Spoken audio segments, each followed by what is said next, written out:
কি অবস্থা সবার? জুজুৎসু কাইসেন 251 নম্বর চ্যাপ্টারে সবাইকে জানাই স্বাগতম। আমরা এই পর্যন্ত ইউটার ডোমেইন সম্পর্কে অনেক কিছুই জেনেছি। ইউটার ডোমেইনে অসংখ্য কাটানা থাকে যেগুলোর কার্স টেকনিক সে ব্যবহার করতে পারে, তবে কোনো একটা কাটানা স্পর্শ না করা পর্যন্ত সেটার কি কার্স টেকনিক সেটা সে জানতে পারে না। 250 নম্বর চ্যাপ্টারের শেষে আমরা দেখেছিলাম ইউটার হাতে যে কাটানা আসে সে সেটার সাহায্যে শকুনার ওপর ক্লিফ টেকনিকে অর্থাৎ শকুনার নিজের টেকনিকেই শকুনার উপর অ্যাটাক করে। আচ্ছা, এই 251 নম্বর চ্যাপ্টার শুরু করার আগে একটা কথা ক্লিয়ার ভাবে জানিয়ে দেই। এ পর্যন্ত এই চ্যাপ্টারে শুধুমাত্র স্পয়লার আমরা পেয়েছি। স্পয়লারে এমন অনেক কিছু থাকে যেটা ক্লিয়ারলি বোঝা যায় না, তাই যখন অরিজিনাল চ্যাপ্টার আসবে তখন কিছু কিছু ঘটনা নাও মিলতে পারে, আবার এমন কিছুও থাকতে পারে যেটা এখানে কভার করা হয়নি। যাই হোক, 251 নম্বর চ্যাপ্টারে চলে আসা যাক। ইউটা যখন শকুনার উপর ক্লিফ টেকনিকে অ্যাটাক করে তখন শকুনা বলে ইউটা তো আমার টেকনিক দিয়েই আমাকে মারার চেষ্টা করছে। এরপর সে চিন্তা করে কিন্তু ইউটা তো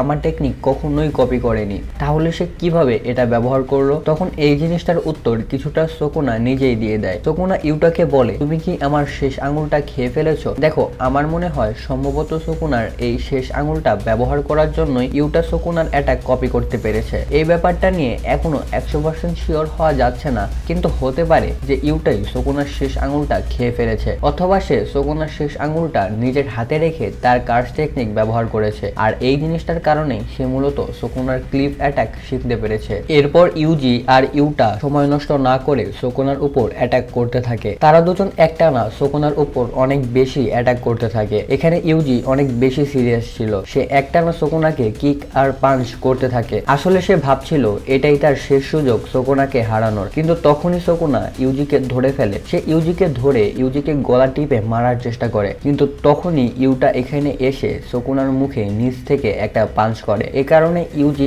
এখানে শকুনার কাছ থেকে বেঁচে যায়, কিন্তু তখন ইউজি তার মুখে জমে থাকা রক্ত শকুনার উপর ছুঁড়ে মারে, মানে সরাসরি ইউজি শকুনাকে থুতু মারল আর কি, মানে কি একটা অপমান, বুঝতে পারছো তো। এরপর রিকা এসে শকুনার উপর অ্যাটাক করতে থাকে, তখন ইউজি এসেও শকুনার উপর কিক করতে থাকে। এখানে শকুনা এ পর্যন্ত ইউজির অনেকগুলো অ্যাটাক খেয়েছে, এ কারণে সে নোটিস করে যে তার কন্ট্রোল মেগুমির উপর থেকে ধীরে ধীরে কমে যাচ্ছে, সেই সাথে তার কার্স এনার্জিও অনেক বেশি কমে যাচ্ছে। এই কারণে শকুনা এখন আর একটানা ইউজির অ্যাটাক সহ্য করতে পারবে না। এই কারণে সে তার হলো উইকার বাস্কেট টেকনিক বাদ দিয়ে ডিসমেন্টাল টেকনিক ব্যবহার করার সিদ্ধান্ত নেয়। হ্যাঁ, এটা সেই টেকনিক যেটা দিয়ে পুরো পৃথিবীকেই কেটে ফেলা সম্ভব, কিন্তু ইউজি আর ইউটা এটা আগে থেকেই ভেবে রেখেছিল যে শকুনা এরকম কিছু একটা করতে পারে। এই কারণে তখন সেখানে ইউজি আর রিকা এসে শকুনার সবগুলো হাত ধরে ফেলে, যেন সে তার হাত দিয়ে কোনো ইশারা করতে না পারে, আর হাত দিয়ে কোনো ইশারা করতে না পারলে শকুনা এগুলো কোনো টেকনিকই ব্যবহার করতে পারবে না। ইউটাও তখন শকুনার উপর অ্যাটাক করার জন্য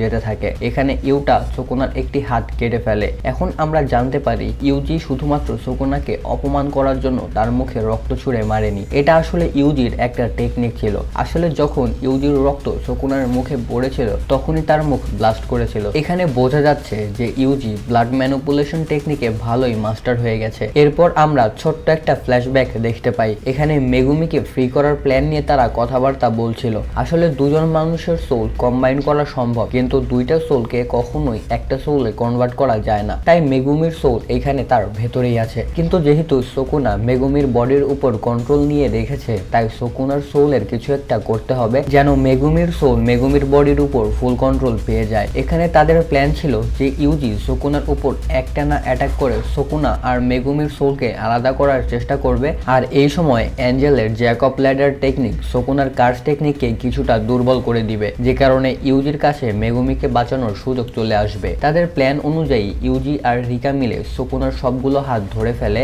আর সেই সময় ইউটা উপর থেকে জ্যাকব ল্যাডার টেকনিকে অ্যাটাক করে। এরপরেই ইউজি শকুনার উপর একটানা সোল পাঞ্চ অ্যাটাক করতে থাকে। অনেকক্ষণ পাঞ্চ করার পর ইউজি ফাইনালি মেগুমির সোলের কাছ পর্যন্ত পৌঁছাতে সক্ষম হয়। এখানে ইউজি মেগুমির সোলের সামনে দাঁড়িয়েছিল। সে মেগুমির সোলকে ওঠার জন্য বলে, কিন্তু মেগুমি এখানে বেঁচে থাকার ইচ্ছাই হারিয়ে ফেলেছিল, কারণ তার নিজের হাতেই তার বোন মারা গিয়েছিল, তাই তার এসব ব্যাপারে আর কিছুই যায় আসে না। সে বলে আমি মারা যাই অথবা আমার যাই হোক না কেন, আমার এখন আর বেঁচে থাকার আর কোনো ইচ্ছাই নেই। ইউজি এখানে অনেক কষ্ট করে মেগুমির সোলের কাছ পর্যন্ত গেলেও মেগুমি নিজেই চাইছিল না যে সে মুক্ত হবে, তাই এখানে ইউজি চাইলেও সে কিছুই করতে পারে না, আর এমনিতেও তার হাতে খুব একটা বেশি সময় ছিল না মেগুমিকে বোঝানোর। এদিকে এসব কিছু ঘটার সময় শকুনাও বসেছিল না। এর পরের সিনেই আমরা দেখতে পাই সুকুনা ইউজি, ইউটা আর রিকার উপর ডিসমেন্টাল অ্যাটাক করে তাদেরকে কেটে ফেলে। ইউটার ইনজুরি হওয়ার পরেই তার ডোমেইন ধীরে ধীরে ভেঙে যেতে থাকে। এটা দেখে সুকুনা বেশ কিছুটা নিশ্চিন্ত হয়, কিন্তু তখনই পেছন থেকে মাকি এসে তার কাটানা সুকুনার পিঠের মধ্যে ঢুকিয়ে দেয়। এখানে ন্যারেটরও সুকুনাকে কিছুটা পচিয়ে বলে নিশ্চিন্ত হওয়ার চক্করে সুকুনা মাকির অ্যাটাক ডজ করতে পারেনি। এখানে এই চ্যাপ্টার শেষ হয়, কিন্তু প্রশ্ন হলো ইউজি, ইউটা আর রিকার কি হলো? তারা তো এখানে সরাসরি সুকুনার কাছে হেরে গেল, কিন্তু ডিসমেন্টাল অ্যাটাকের পরেও তারা কি বেঁচে থাকবে? এমনিতে তো ভাই আমার মনে হচ্ছে না যে তারা কোনোভাবে মারা যাবে, কারণ তারা সবাই এখানে রিভার্স কার্স টেকনিক ব্যবহার করতে পারে, তো তারা নিজেরাই নিজেদের হিল করে নিতে পারবে। আর বাকিটা তো আমরা অরিজিনাল চ্যাপ্টারটা আসলেই বুঝতে পারবো।